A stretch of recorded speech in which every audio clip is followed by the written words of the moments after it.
आज के दौर में मशीन लर्निंग सिर्फ उन साधारण स्प्रेडशीट्स या टैबुलर डेटा तक सीमित नहीं रह गई है। हाँ बिल्कुल। और जब हम कॉम्प्लेक्स नेटवर्क स्ट्रक्चर्स की बात करते हैं, राइट, जैसे कि कोई बड़ा सोशल नेटवर्क हो गया या ई कॉमर्स प्लेटफॉर्म्स पर लोगों के एक साथ खरीदारी करने के को परचेज पैटर्न्स हो गए, या फिर बायोइन्फॉर्मेटिक्स में आने वाले कॉम्प्लेक्स मॉलिक्यूलर स्ट्रक्चर्स। सही कहा।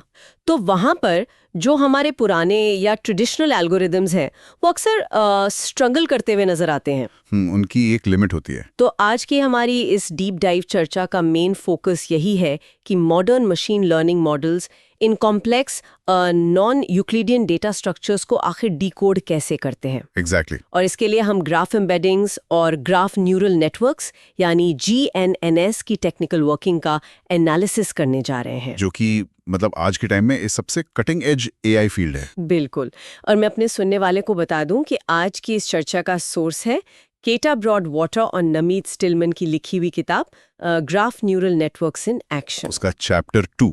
हाँ, चैप्टर 2। तो इस डीप डाइव का हमारा मिशन ये समझना है कि मशीन लर्निंग आखिर कॉम्प्लेक्स नेटवर्क डेटा को समझती कैसे है और कैसे embeddings in real world relations को एक छोटे न्यूमेरिकल फॉर्म में बदल देती हैं, जिसे न्यूमेरिकल वेक्टर्स कहते हैं। राइट। तो जो भी कॉम्प्लेक्स डेटा से कुछ एक्शनेबल इंसाइट्स निकालना चाहता है उसके लिए ये जानना बहुत जरूरी है। ठीक है, आइए इसे थोड़ा खोलकर समझते हैं। तो देखिए, एम्बेडिंग्स का जो कॉन्सेप्ट है उसे समझने के लिए सबसे पहले हमें डेटा रिप्रेजेंटेशन की प्रॉब्लम को देखना होगा, जो कि अपने आप में एक बड़ी प्रॉब्लम है। हाँ, क्योंकि एक नेटवर्क नेचुरली एक स्पार्स एडजेसेंसी मैट्रिक्स के फॉर्म में होता है। यानी उसमें जीरोस बहुत ज्यादा होते हैं और मशीन लर्निंग मॉडल्स इस बार्स डेटा को ठीक से प्रोसेस नहीं कर पाते हैं। राइट, बिल्कुल सही। तो ग्राफ एम्बेडिंग क्या करती है कि इस हाई डायमेंशनल और स्पार्स स्ट्रक्चर को एक लो डायमेंशनल, डेंस और कंटिन्यूअस वेक्टर स्पेस में मैप कर देती है। मतलब डेटा को कंप्रेस करके उसकी काम की डिटेल्स निकालना। हाँ, और इसका मेन टारगेट ये होता है कि जो नोड्स ओरिजिनल ग्राफ में एक दूसरे के आसपास थे वो एम्बेडिंग स्पेस में भी ज्योमेट्रिकली एक दूसरे के करीब रहें। एग्जैक्टली। और इस काम के लिए नोड टू वैक या N2V एक बहुत ही पावरफुल टेक्निक मानी जाती है, जो मेरे ख्याल से नेचुरल लैंग्वेज प्रोसेसिंग के वर्ड टू वेक से इंस्पायर होकर बनाई गई थी। हाँ, वर्ड टू वेक का रेफरेंस यहाँ बहुत फिट बैठता है। जैसे वर्ड टू वेक सेंटेंसेस में वर्ड्स के साथ आने या को-ऑकरेंस को एनालाइज करके वेक्टर्स बनाता है, वैसा ही नोड टू वेक नेटवर्क के अंदर नोड्स के रिलेशन को समझने के लिए काम करता है। यहाँ जो बात सबसे ज्यादा हैरान करने वाली है वो ये है कि node to wake network topology को एक्सप्लोर करने के लिए रैंडम वॉक्स का यूज करता है। रैंडम वॉक्स, ये कॉन्सेप्ट बहुत इंटरेस्टिंग है, जहां मॉडल एक नोड से दूसरे नोड तक रैंडमली मूव करता है। राइट? हाँ, जैसे वो नेटवर्क के रास्तों पर चल रहा हो। इससे नोड्स के सीक्वेंसेस बनते हैं जिनको हम सेंटेंसेस की तरह मान सकते हैं। बिल्कुल, पर इसकी मैथमेटिकल फाउंडेशन समझना जरूरी है।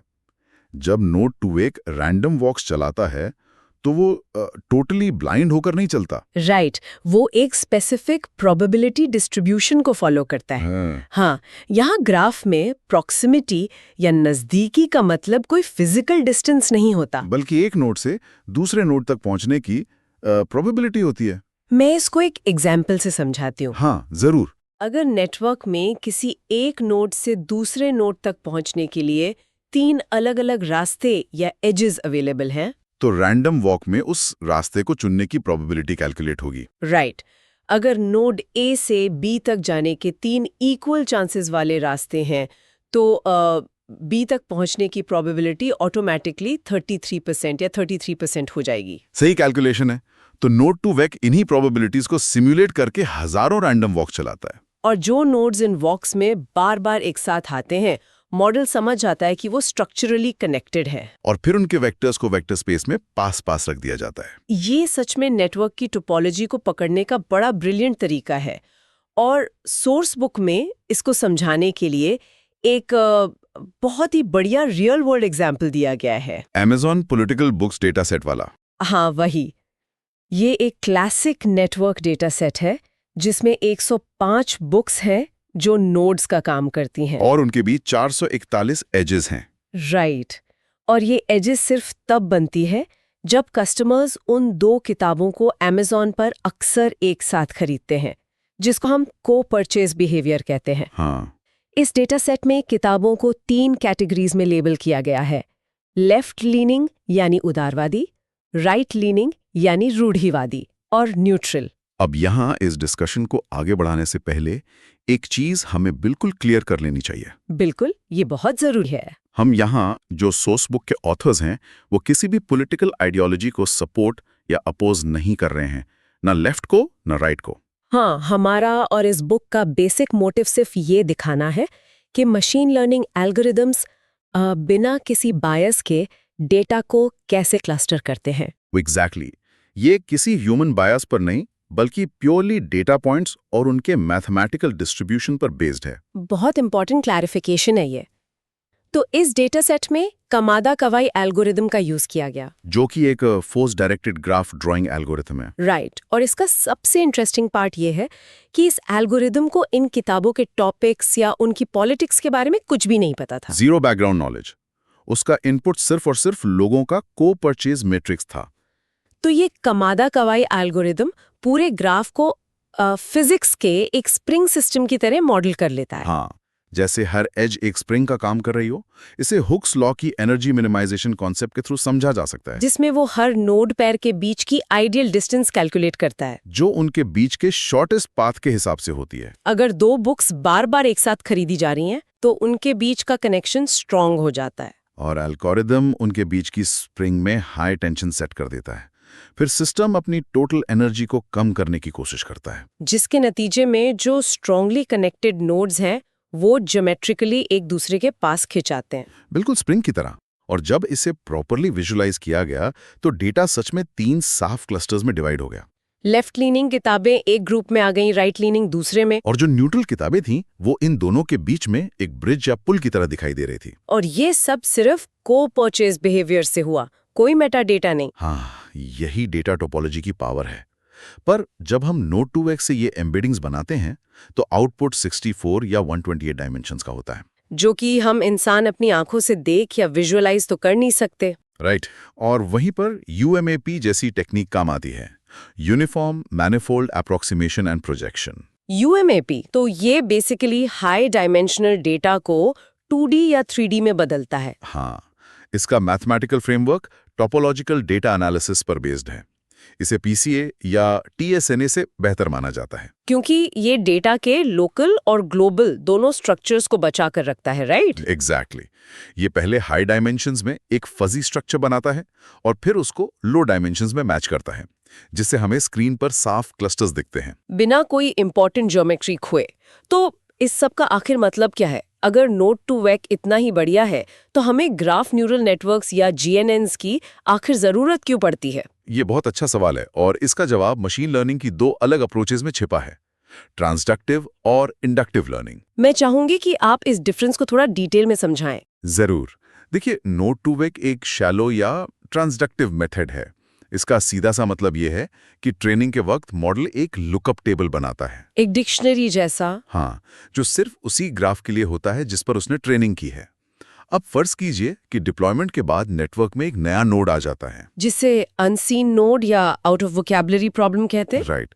तो उस नए नोड के लिए नोड 2x तुरंत कोई एम्बेडिंग नहीं बना सकता, मतलब हमें पूरे नेटवर्क पर वापस से रैंडम वॉक्स चलाने पड़ेंगे और मॉडल को दोबारा ट्रेन करना पड़ेगा, जो आज के रियल टाइम बड़े नेटवर्क्स के लिए प्रैक्टिकली इम्पॉसिबल है। और यहीं पर GNNs या ग्राफ न्यूरल नेटवर्क सीन में आते हैं अपनी इंडक्टिव अप्रोच के साथ। बिल्कुल। GNN सिर्फ ग्राफ के स्ट्रक्चर को याद नहीं करते, वो एक जनरलाइजेबल फंक्शन सीख लेते हैं, जो नए डेटा पर भी अप्लाई हो सकता है। हाँ, वो फंक्शन नोड के अपने फीचर्स और उसके पड़ोसी नोड्स के फीचर्स को एग्रीगेट करना सीखता है। इसीलिए अगर कोई नया नोड नेटवर्क में आता है तो GNN उसके फीचर्स देखकर रियल टाइम में एम्बेडिंग बना लेता है, बिना पूरे मॉडल को रीट्रेन किए। यहाँ पर बात सच में बहुत दिलचस्प हो जाती है, क्योंकि ये पूरा मैजिक एक स्पेसिफिक मैकेनिज्म से होता है जिसे मैसेजिंग पासिंग कहते हैं। मैसेज पासिंग ही GNN की सबसे बड़ी ताकत है।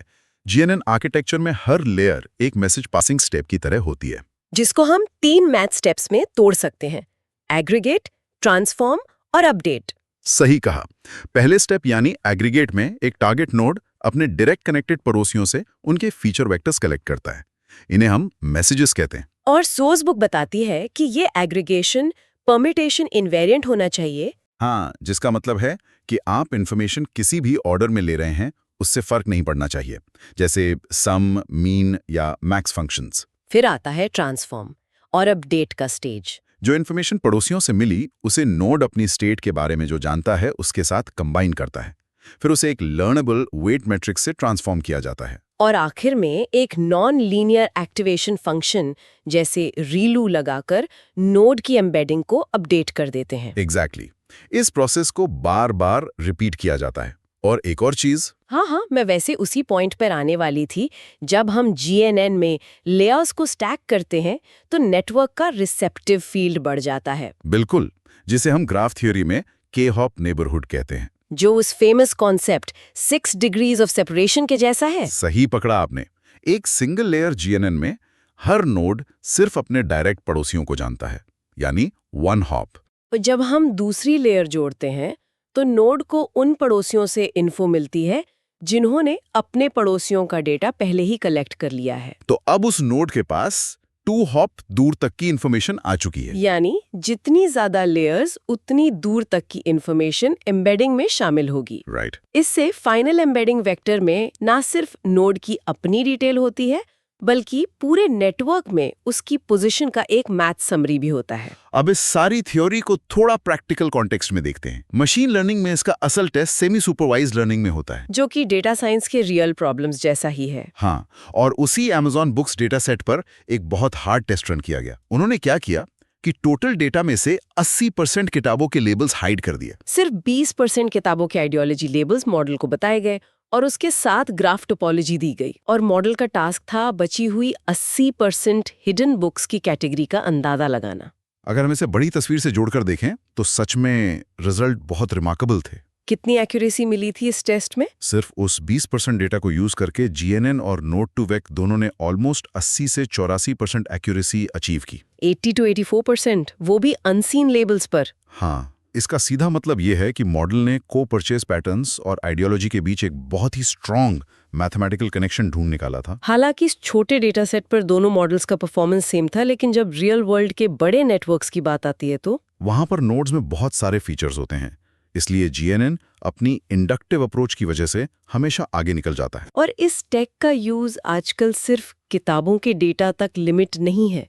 बड़ी बड़ी कंपनीज इसको मास स्केल पर डिप्लॉय कर रही हैं। जैसे फ्रॉड डिटेक्शन में। फ्रॉड डिटेक्शन इसका एक क्लासिक यूज केस है, क्योंकि जो मैलिशियस एक्टर्स या धोखेबाज होते हैं वो खुल के तो बताएंगे नहीं, पर फाइनेंशियल ट्रांजैक्शंस का एक लंबा कॉम्प्लेक्स नेटवर्क बन जाता है। और सेमी सुपरवाइज्ड GNNs का यूज करके बैंक्स नोन फ्रॉड अकाउंट्स के कनेक्शंस और पैटर्न्स एनालाइज करते हैं। मैसेज पासिंग से नेटवर्क उन हिडन अकाउंट्स को भी पकड़ लेता है जो इनडायरेक्टली फ्रॉड क्लस्टर से जुड़े हुए हैं, जिसे पहले ही सस्पिशियस एक्टिविटीज का पता चल जाता है। ई-कॉमर्स और कंटेंट प्लेटफॉर्म्स पर जो रिकमेंडेशन इंजन्स होते हैं वो भी इसको यूज करते हैं। जैसे पिंटरेस्ट का एग्जाम्पल सोर्स बुक में भी है। हाँ, पिंटरेस्ट का पिनसेज आर्किटेक्चर बहुत एडवांस जीएनएन यूज करता है।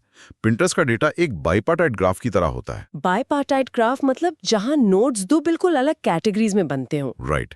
एक कैटेगरी होती है यूजर्स की और दूसरी पिन्स की, यानी इमेजेस की। और कंडीशन ये होती है कि एज सिर्फ एक यूजर और एक पिन के बीच बन सकती है। 2 यूजर्स या 2 पिन्स डायरेक्ट कनेक्ट नहीं होते।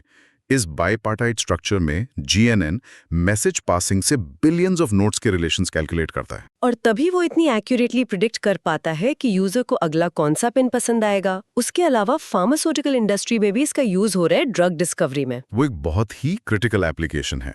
मॉलिक्यूलर स्ट्रक्चर्स तो बाय नेचर ही ग्राफ्स होते हैं, जहां एटम्स नोड्स होते हैं और केमिकल बॉन्ड्स उनके बीच की एजेस। जीएनएन इन ग्राफ्स को प्रोसेस करके प्रिडिक्ट कर सकता है कि कोई नया मॉलिक्यूल किसी डिजीज टारगेट के खिलाफ कितना इफेक्टिव होगा, जो कि मेडिसिन की फील्ड में कई सालों की रिसर्च का टाइम बचा सकता है। तो इन सबको अगर हम सम अप करें तो ग्राफ एम्बेडिंग्स और जीएनएस एक बड़ा पैराडाइम शिफ्ट है। वो हाई डायमेंशनल टोपोलॉजी को डेंस स्ट्रक्चर्स में बदल देते हैं। आइसोलेटेड डेटा पॉइंट्स देखने के बजाय ये मॉडल्स पूरे नेटवर्क के कॉन्टेक्स्ट को समझते हैं, जो इन्हें इतना पावरफुल बनाता है, जिससे मशीन्स हमारी आपस में जुड़ी इस कॉम्प्लेक्स दुनिया को और बेहतर तरीके से समझ पा रही हैं। बिल्कुल सही समरी है ये आज की इस डीप डाइव की। पर इस सब टेक्निकल डिस्कशन के बाद मेरे दिमाग में एक छोटी सी बात आ रही थी। बताइए। एक सवाल जो शायद हमारे सुनने वालों को भी सोचना चाहिए। हाँ। अगर मशीन लर्निंग के मॉडल्स बिना किसी प्राइवेट डेटा के सिर्फ ई कॉमर्स पर हमारी खरीदारी के पैटर्न को देखकर हमारे पॉलिटिकल व्यूज को 84% एक्यूरेसी से मैप कर सकते हैं, जी को भी प्रिडिक्ट कर पाएंगे जिनके बारे में हमें खुद भी अभी ठीक से नहीं पता। इससे एक बहुत महत्वपूर्ण सवाल खड़ा होता है। ये एआई की प्रिडिक्टिव कैपेबिलिटीज और ह्यूमन एजेंसी के क्रॉस सेक्शन की एक ऐसी रियलिटी है जो आने वाले वक्त में और भी ज्यादा बड़ी और कॉम्प्लेक्स होती जाएगी। ये सच में एक डीप थॉट है। यही तो इन डीप डाइव्स का मजा है। तो हमारे आगे के एपिसोड्स में हम इस पर जरूर और चर्चा करेंगे। आज की इस गहन चर्चा में जुड़ने के लिए बहुत शुक्रिया।